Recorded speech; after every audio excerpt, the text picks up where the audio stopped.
On Fox 29 News, this is the Phantastic Sports Show, presented by NJM. No jingles or mascots, just great insurance. Welcome into the Phantastic Sports Show. Breland here. Jamie Apodi in for Jason Martinez. Hello. How are you today? I'm good. I'm awake now. Yeah? Yeah. But you were sleeping during the game. I mean, it was hard not to, right? Yeah. All right. Well, we are going to get into all things Super Bowl, the halftime show, the commercials, all of that, because here is what is on deck tonight. The game, the bunny, the commercials. Yes. Very easy. This is a Super Bowl show. But before we get into Super Bowl talk, Jamie, we have to give some flowers here. Tyrese Maxey is going to be competing in the three-point contest. So congratulations to him for being selected. That's awesome. I cannot wait to see. That makes it much more watch. I mean, it's always fun to watch, but now I'm going to be, must-see TV. Yeah, so definitely going to be a really fun all-star festivity for him. Hopefully he has a similar I'm him moment like Kyle Schwarber did in the home run derby. It'd be nice. Yeah, wouldn't that be cool? Yeah, he'll sell a lot more jerseys. He'll stroke it. He'll be fine. Yeah, I think he'll be great. So congrats to you, Tyrese, for getting selected there. Hey, if you guys would like to weigh in, here's how you do it. 215-915-PHAN, or you can scan that QR code that you see right there, or there's a secret third thing, fox29.com/upload. All three ways we'll get it. Send in a selfie style video. Tell us what you thought about the Super Bowl, the halftime performances, the commercials, whatever you want to talk about. You want to talk about the Sixers? We can do that. Either way, send it there, and we can put you on TV. But we'll be right back in like 30 seconds.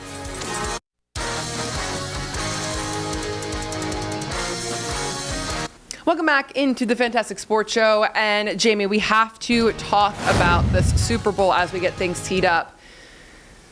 Just your overall thoughts. Let's do that first. Well, I knew Seattle was going to win the game. I obviously wasn't 100% sure, but I was pretty sure. I just thought they were the better team.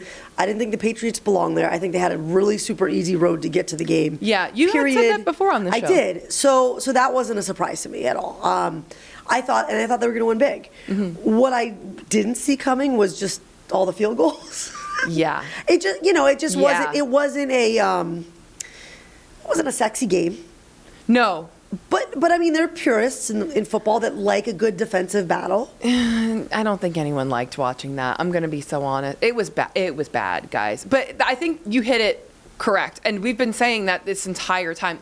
This matchup was not sexy, period. It's true. There was no, and I'm not taking anything away from Sam Darnold or Drake May or anybody on any of those teams, but these are not two teams that we heard about all preseason of Super Bowl contenders. There was no true star power here.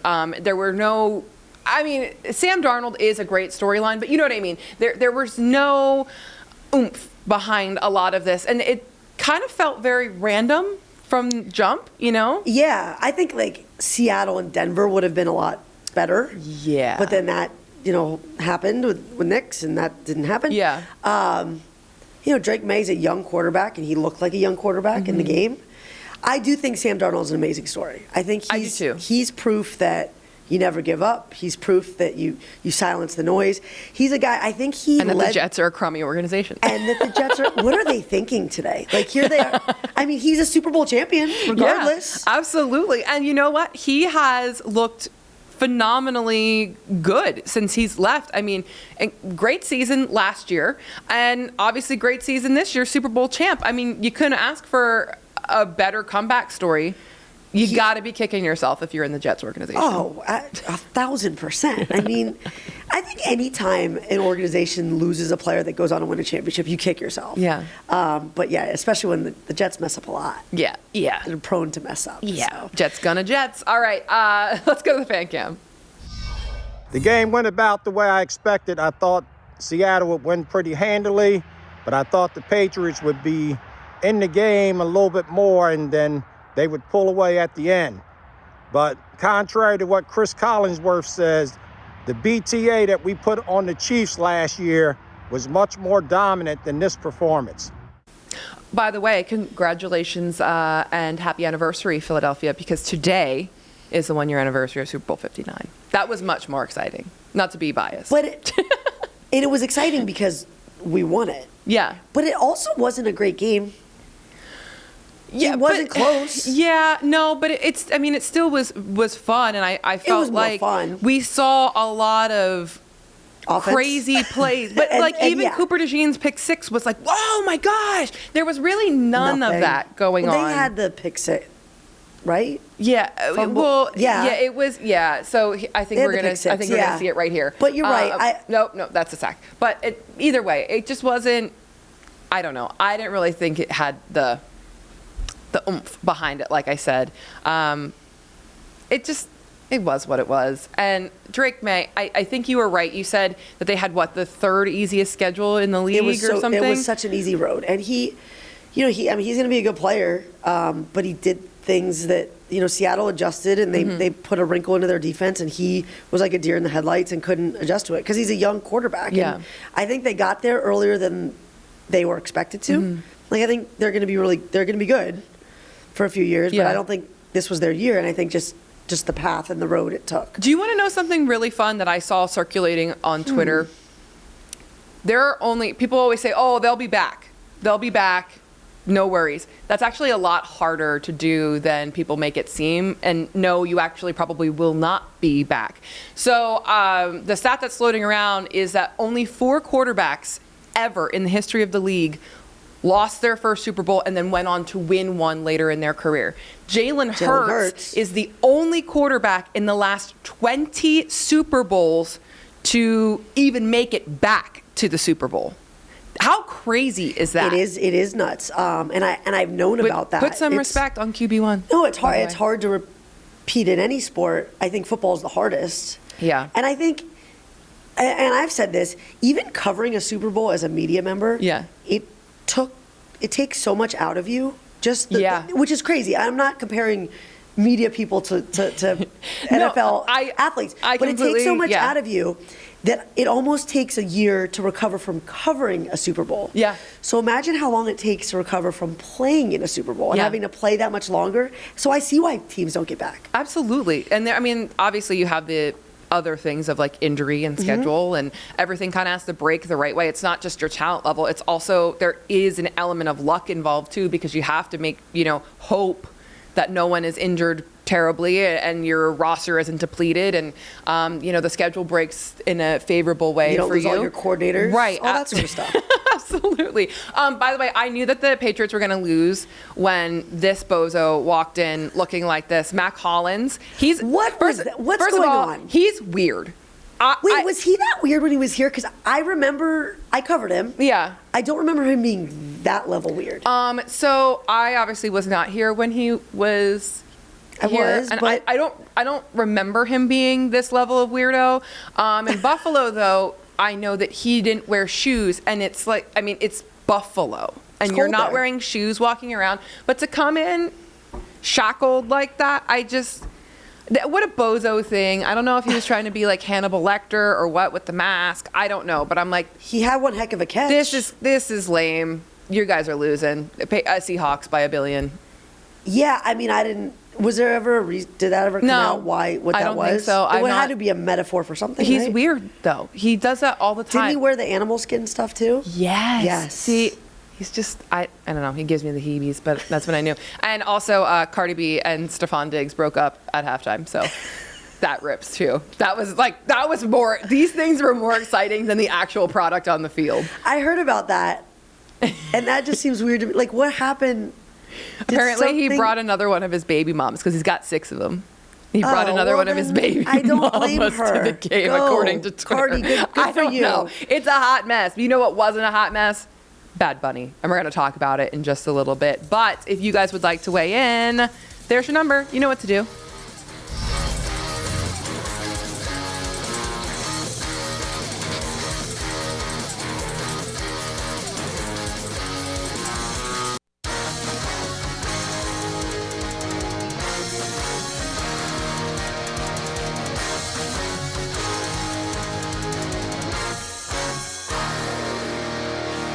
And we love that the Eagles are not on that list. By the way, they're not. Yeah. Welcome back to the Phantastic Sports Show. So we talked about the boring game snooze. It wasn't boring. the halftime show. I love the halftime show. Did not understand a single word. Didn't matter. We were up. Like, everybody at the Super Bowl party that I was at was, like, we were getting it. And I have an 8th grader who's taking Spanish. Yeah. And I'm like, practice your Spanish. Do you understand? He's like, no, quiero. And I said, what does that mean? And he said something else. I'm like, no, it means to want. And he didn't. Yeah. But also, this is not the same, like, Puerto Rican Spanish is a different, like, dialect. You can pick it up. But it is a little bit different. But I love. Do you remember when the halftime show, back in the day, where it was just some old guys on stage? No offense, I know that our floor director Eric is like a fan of probably some of the old guys that I'm referring to. Paul McCartney, he might be an old guy, and that was one of my favorite. No. But this I mean, was a like, there was spectacle. no like pomp and circumstance. This it was was just like a show. This was a choreographed story. Yeah, it was a story. There was so a awesome. wedding, a real wedding during the halftime show. It was so cool. Who are those people, by the way? I don't know. Isn't that? Look at this. I wish them the best of luck. Congratulations. Can you imagine? And then Lady Gaga. I wasn't expecting that. Yeah, she looked phenomenal too, but. And then everyone, all the old heads, which is the entire party that I had at my house, when Ricky Martin showed up. Yeah. We're all like, is that Ricky? Wait, is that? And did you see like the little like Karol G and Cardi B and Jessica Alba and Pedro Pascal? They were all like dispersed in the crowd and just kind of hanging out. Ricky looking good for 50-something. Yeah, he really does. Just saying. Yeah. He aged quite well. Look, you go, Glenn Coco. No, I absolutely loved it. I thought the entire spectacle, it was one of my favorite halftime shows, I think, in recent years, because there was just so much to look at. And I obviously watched it live, and I've gone back to watch it again this morning because I'm like, there was so attention to detail. There was probably stuff you missed. Yeah, right. So now I need to go watch it again. You have to just kind of like almost slow it down a little bit and look at frame by frame by frame by frame at all the stuff that's going on there. And it was just so well done and such a really awesome, celebration of culture. And I loved everything about it. Plus the music, like I said. And the message. It had a really nice, beautiful message at the end too. Yeah, I was. The only thing more powerful than hate is love. Yeah, I was very much. Can't go wrong. I was very much a fan. What did you guys think? Let's go to the fan cam. Besides the Patriots losing, the best part of the Super Bowl was seeing my girl Cardi B in the back there with Bad Bunny dancing during the halftime show. Let's go. He lived up to my expectations. He was powerful, inclusive, full of love and unity.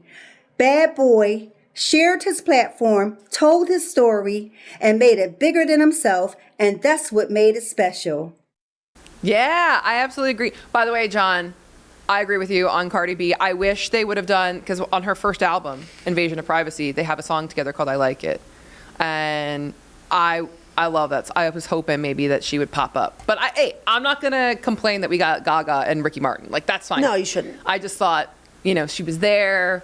We all know even though she apparently left at halftime. But see, maybe she had a breakup. I was saying maybe it was in the plans, and maybe she just wasn't feeling it. Yeah, because she had some other stuff going on. Maybe. I don't know. It's possible. I don't know, but it's so cool. Like I said, the attention to detail was crazy, and all of those little hedges, were people. I actually know a guy who was a hedge. Yeah. Was it Mike a hedge this morning? Yeah. On the morning show. So I was. Yeah, Mike Jarek was. I thought I was seeing things, and I'm like, wait a second, Mike's got grass on his face. Yeah. Oh, Mike's a hedge. Yes, yeah, he was freshly back from the Super Bowl. Looking, and still in his costume. But anyway, let's go back to the fan cam. Shout out to Bad Bunny. I love the performance. I love how he brought people together. From all the different Latin American countries. Puerto Rico, DR, Cuba, Mexico. At the end of the day, in the times we are living in, I love how he preached unity, how he preached love. And even if you didn't understand what he was saying, you felt the energy. It was positive, man. It was good energy. It was a good vibe. You know what, Jason? That's right. Mm-hmm. Yep. Like I said, I don't know anything about, but all you need is like a good beat and the energy was infectious. See, everybody was dancing. I can't dance. That's not. Well, you were in the privacy of your own home. I was not in the privacy of anything. I had 30 people at my house. There so- was no privacy. Oh, so you weren't There was a busting lot it of down? screaming. No, no. I was trying to make sure nobody was breaking anything, and they did break things, by the way. So Oh gosh. Well, it's okay. Well, yeah. So we'll talk about that, and we'll also talk about the commercials coming up after this short time out. In the meantime, there's your number. There's your upload link.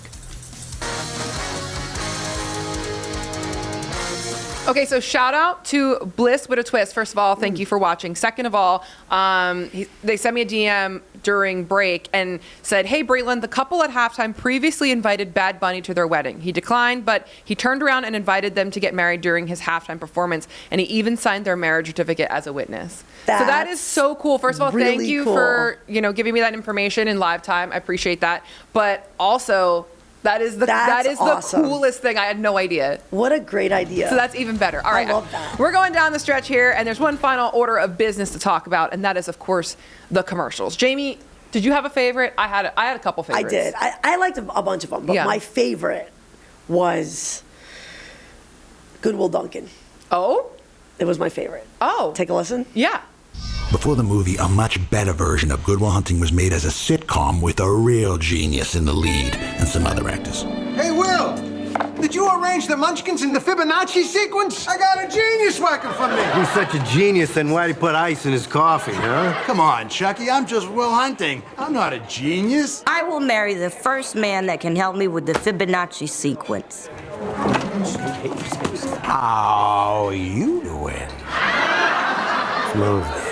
Don't you have a girlfriend? We're on a break. I don't need her. I still get everything I need right here at Duncan. Hey, kid, if you're still single doing this Boston shtick and working for Duncan when you're 50, I'm gonna be very disappointed. Isn't that your girlfriend? You like donuts? Yeah. Well, this is my new boyfriend. How you like these nuts? I'm Tom. Sorry. I you have to I be did of a love that certain one. age. No, but I love that one. Every single character in that commercial was, a 90s icon. Yeah.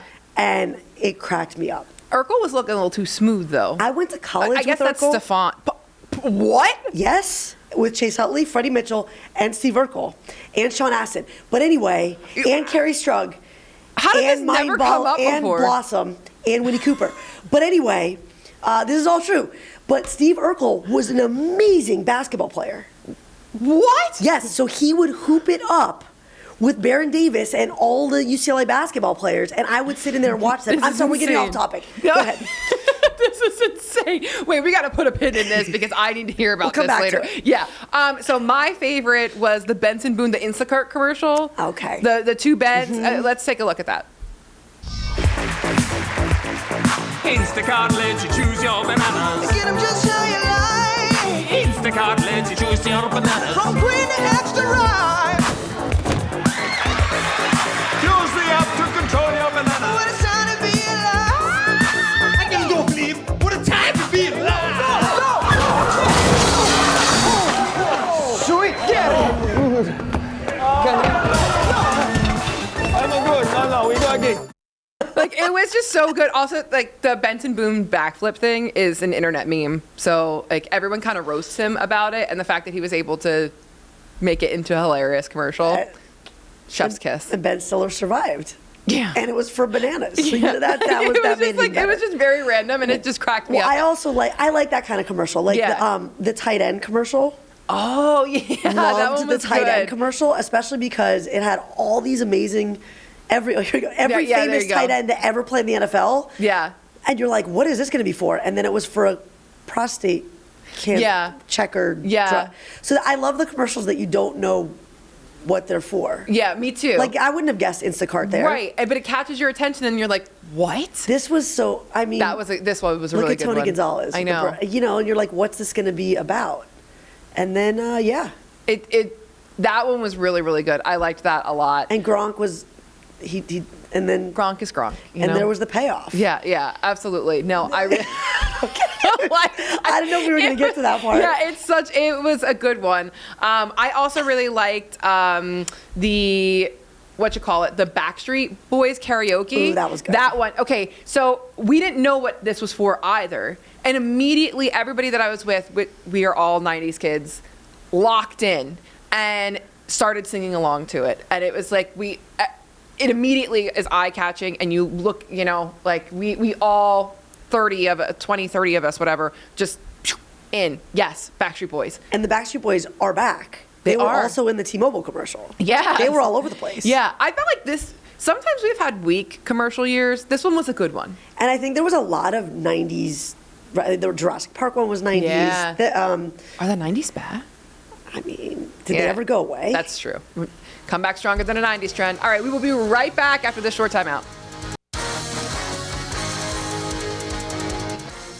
Alrighty, we asked you guys on the Go Vote today, what was your favorite part of the game? And the majority of you guys going with commercials, which is very fair. The game and the halftime show are tied at 23%. Equal. Who said the game? Seahawks fans? Yeah, maybe. Are there a couple of you out there? I guess. We Y'all are see tuning you. in. Yeah. Well, it wasn't as exciting as last year, but what's gonna be? I guess the next Guess time what? the Eagles It's baseball win. season. That's right. Bye, guys.